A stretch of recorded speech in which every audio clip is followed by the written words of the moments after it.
Hey, what's up guys? Welcome back to my channel. If you're new here, my name is Chris and I'm a portrait photographer based in South Florida. And in this video, I'm going to show you what I usually take either on a wedding or a portrait shoot. Now everything that you see here, I don't take it all, but when I do a wedding, I pretty much take all this, but when I do a portrait session, I might just take one or two lights and one camera. But let's just get started. I'm going to show you what I got here as far as my cameras. I got the Sony A7 III. Now this one right here, this first one, I got that when it first came out in 2018. And I've been using it since. It's my workhorse. So I finally decided to get another one. And yes, I did get another A7 III. And the reason being is because since I already knew how to use this, I didn't want to have to learn a whole new system. I know most of them are pretty much as far as, you know, the feel and the look, and maybe some of the buttons might be the same, but some of them are different, and I just wanted to make sure I knew where everything was.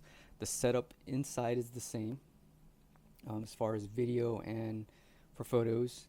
So these are the two cameras I use. This one I got on B&H used about a month ago, and when it came in, it was actually in better condition than my original one, because like I said, I've had this one for so long and it's already got a bunch of scratches all over it, and this one's a lot cleaner. But I still use this one. This would be my secondary. If I decide to do video, this would be for photos, this will be for video. The next thing I want to show you is over here on the right. This is the Magmod XL. I got this last year. This one's actually perfect for run and gun.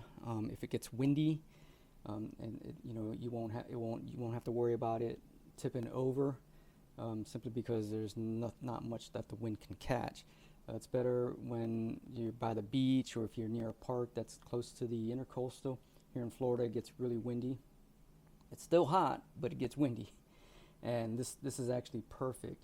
And I use this with the AD200 Pros, which I have here, and I use these for portrait sessions.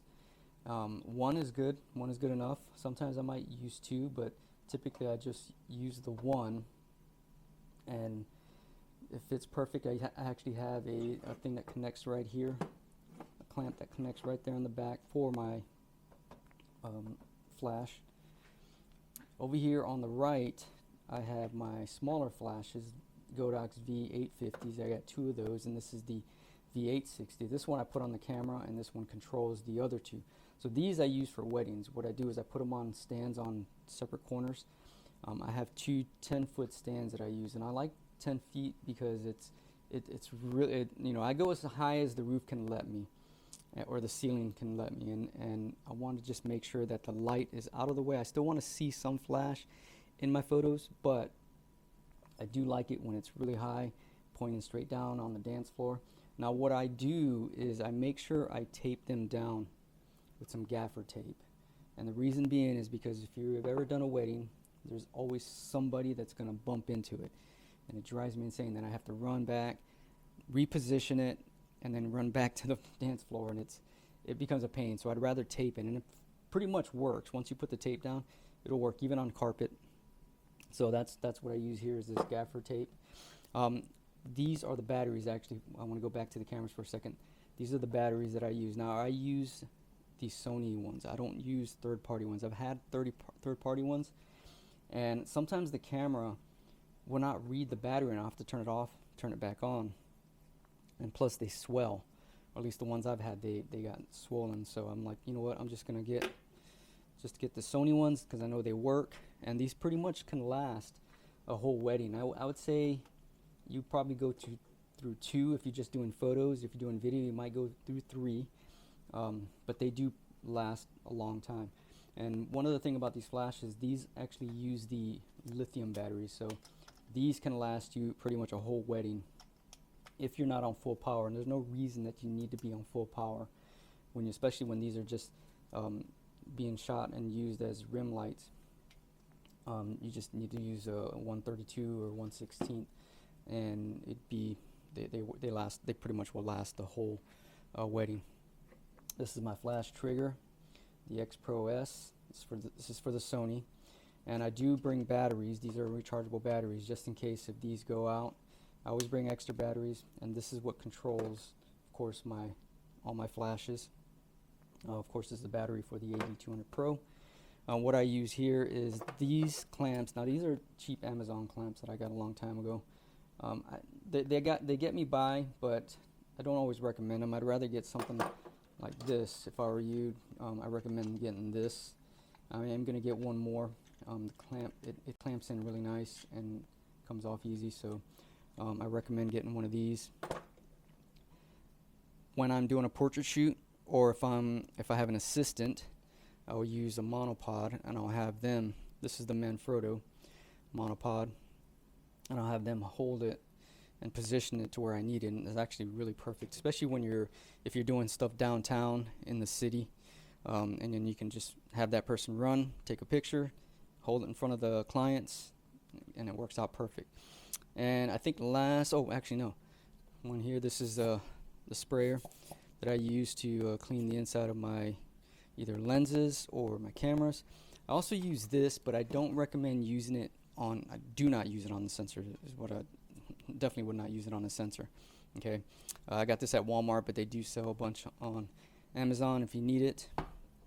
Perfect for if you do a photo shoot at the beach, then it just blows that sand off. Perfect.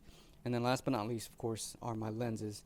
7200 is my go-to for a wedding, especially when I want to shoot the actual ceremony at a distance, and then you can zoom in and I'm out of the way of the crowd. If I have an assistant, I can have them use either the wide angle, which is the 17 to 28, perfect for environmental shoots when you want to shoot everything in the scene. Also can get some great creative stuff. My 85, this is the 85 f1.8. This is also one of my go-to workhorses that I've used for portraits and for weddings. Beautiful bokeh on it. And then last of all lenses is my Sigma 50 1.4. This is the art lens. I don't use this all the time. Once in a while I'll take it out for portrait shoots. It is a heavy lens, but it renders nice colors, and it's really sharp. But like I said, it is a heavy lens. If you decide to get one of these, just be prepared for the weight. But yeah, this is pretty much everything I use. Oh, and I forgot the grid that I use on the MagMod. And I'll actually throw some photos of a couple photos that I shot with this, just to give you an idea of what comes out and what it produces. But that's pretty much it.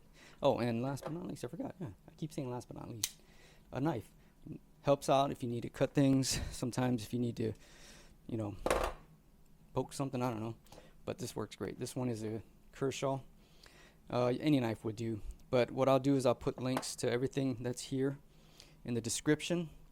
Let me know what you think. If what do you use, and let me know in the comments. And that's it, guys. Hope to see you later on. Thanks.